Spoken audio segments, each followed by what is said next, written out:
Hey everybody, Tracy Brown here, and right now at the time of this live video, it is Friday. So happy Friday for my friends in Singapore and Australia that I know personally. It's Saturday, Saturday for them already.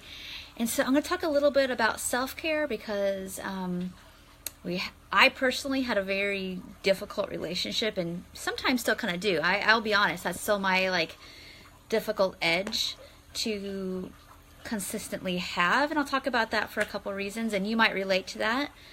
And I'll tell you why that's difficult for it to land, meaning to take it in, to allow it, and sometimes why it's even hard to figure out what would be self-caring. And so I got a feeling this video could be very long, so I'm going to try to keep it short, and anything that I don't mention, I definitely have tried to mention other videos and definitely other blog posts as well in my my self-study. There's, I think, at least 2 separate sections that talk about self-care in different kinds of ways. So self-care doesn't have to be the bubble bath, painting your nails kind of self-care, but it can be some things that we've all heard about, like journaling. But I'll be honest, most of us just need to breathe. Most of us need to take a break. Most of us need to get out of the chronic running with tasks and to-dos and trying to accomplish things and just let ourselves settle. And then some of us do a lot of what we feel like is relaxation, but oftentimes it's actually just checking out. It's not full, I feel filled up and I feel this little window of I feel relaxed, but I don't feel numbed out. Or when I say relaxed, it doesn't have to be relaxed. It can just be filled up, whether that means of really nourishing activity or silence or whatever it is. A lot of us just don't know how to be, and that's for a lot of good reasons. If you've had chronic dieting, restricting, binging, over exercise, any kind of food obsession of any kind, you're a person like I used to be who just has a really small window of tolerance, because in our bodies it's just really hard to be because things feel really uncomfortable. And we've probably had this pattern since childhood, so it's going to take some time. And I'm just saying that as a very surfacey thing, is that it was probably hard for us to feel comfortable. And so I've worked a long time to learn how to be comfortable with uncomfortable, which I can do, and I hope that you're working on that. But just in general, learn how to be. And so today, I just want to talk about a couple things, and tangible things, that how my own self-care journey started. I'll just be really honest.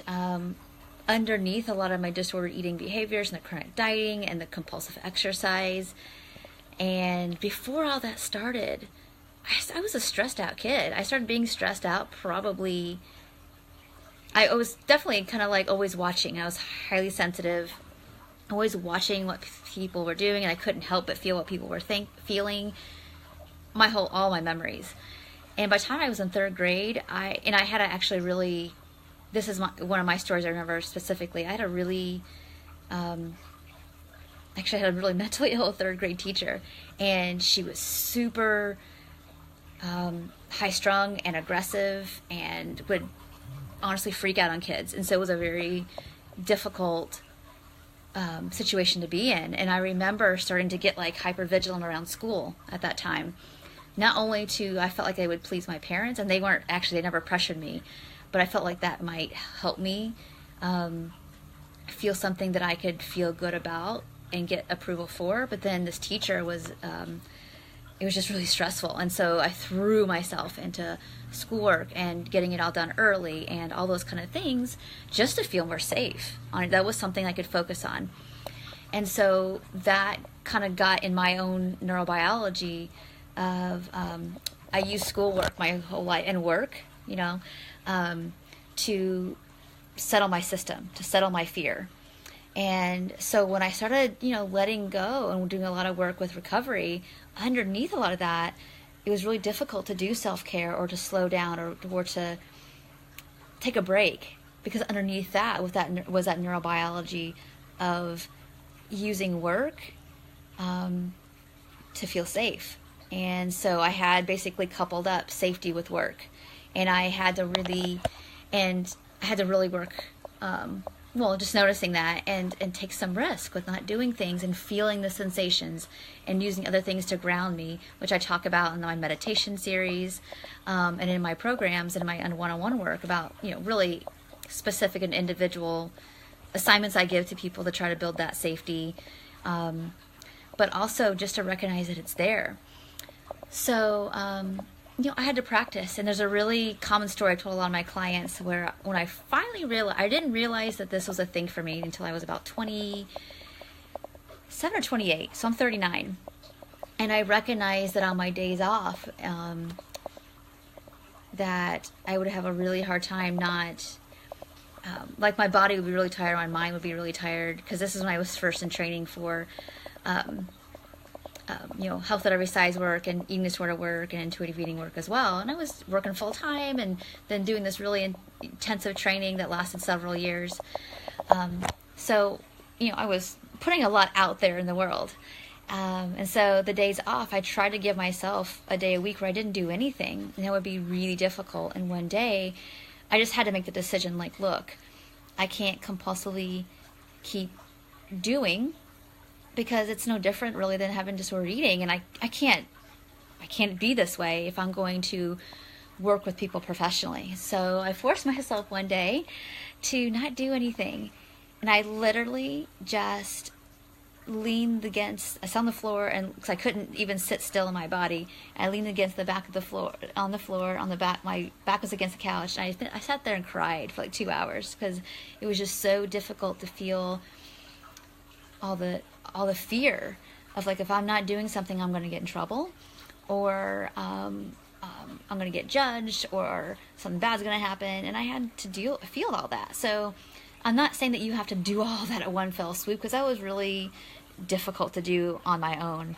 and I wouldn't recommend it. But it was something that really helped me understand the depth of how hard it is sometimes in our nervous system to not do these things of, like, overworking, or if you're not like a compulsive, let's say, overworker, that makes it difficult for you to give self-care and to relax and have some, sorry, froze a second. You might be somebody who, I relax, I hang out, I'm on Facebook for 2 hours a night, and I'm in my video games or my novels or my whatever for hours and hours at a time.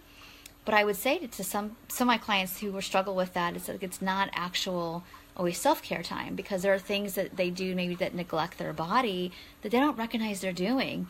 I've even had clients that sometimes will feel like they're relaxing, but they're not really feeling relaxed. They're just not feeling at all present.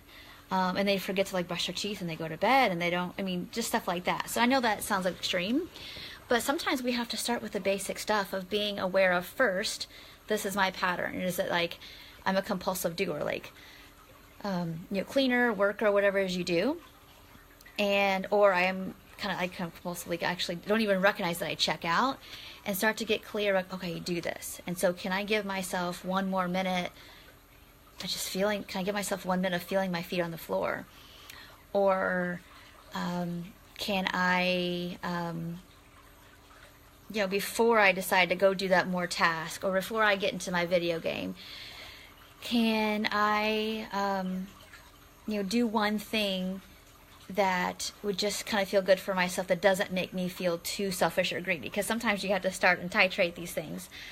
So for me, one of those things was I started to recognize, like, how are ways that I don't let myself get satisfied with food, let's say.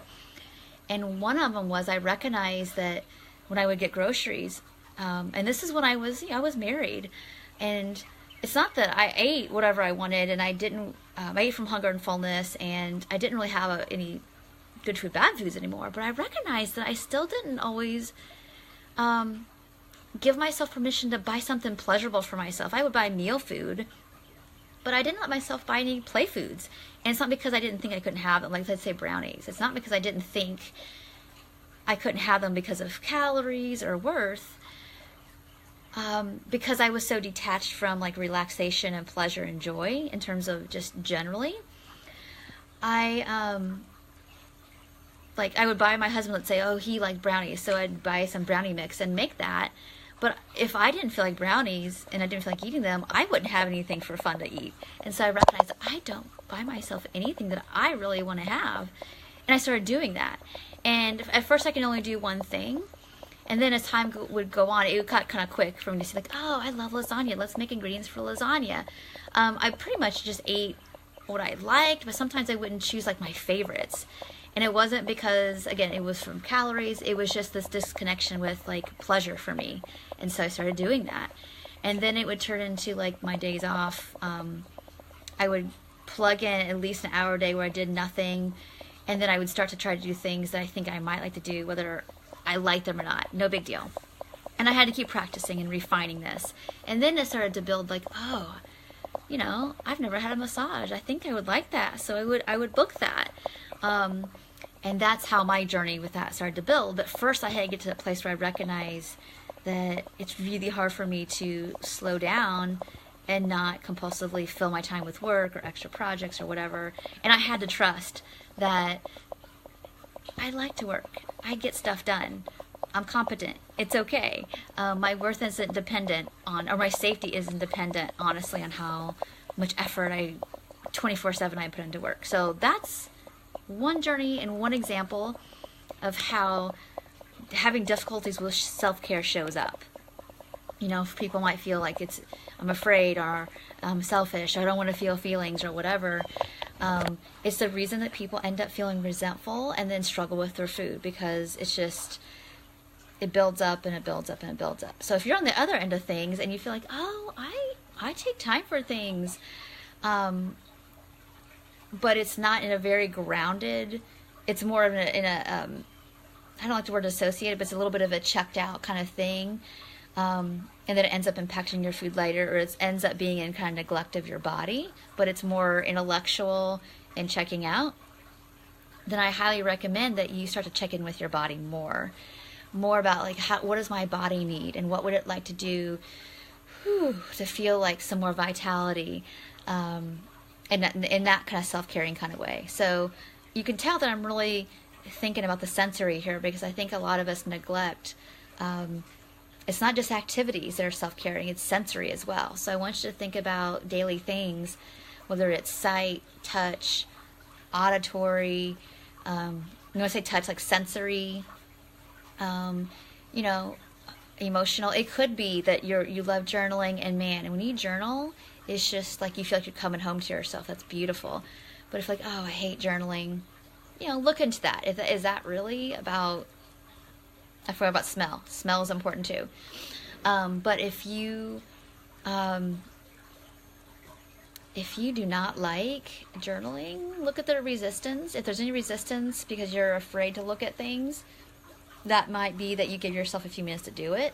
Or it could be, I get it that I feel scared. I just don't really want to write, because what I need to do is actually just be in my body and move my body, and that feels difficult, because if it's not about burning calories, I don't want to do it. And like, okay, well, it doesn't have to be exercise, but it could be just,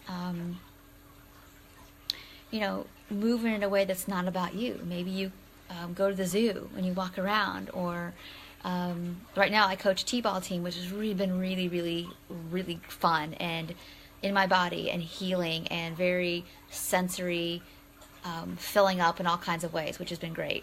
And it's not really about me. It's just not about me, my worth. It's great. That's been really helpful in a form of self-care. Plus, you know, I'm spending time with my daughter, and the kids are great, and it's outside and it's fun. So I want you to think about self-care in a really broad, bigger way, besides like, you know, massages and journaling, which that stuff is all really great. But think about it from a sensory perspective. Think about how come it feels difficult to slow down to give yourself what you need, whether it's self-care with food. For you, self-care with food might be like, I cook ahead, so I have meals when I'm busy that are really nourishing. It does take effort. It totally does. But that doesn't mean you're being controlling and restrictive. It means it's self-care. You want to feel good, and this is one way you can do that.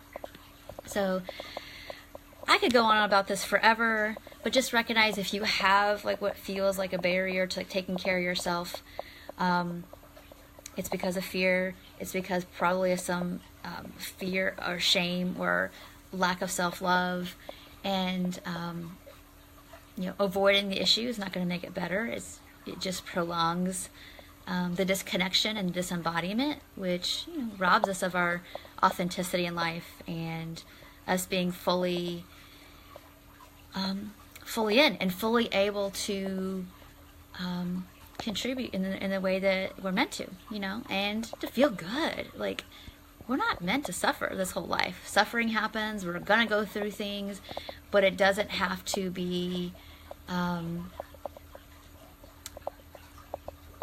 as prolonged, and it also doesn't have to be for nothing.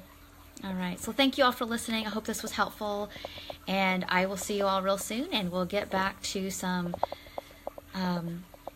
more informative but practical action kind of videos again real soon. So thank you so much, and if you have any things you want me to be talking about, please let me know. I'm happy to go there.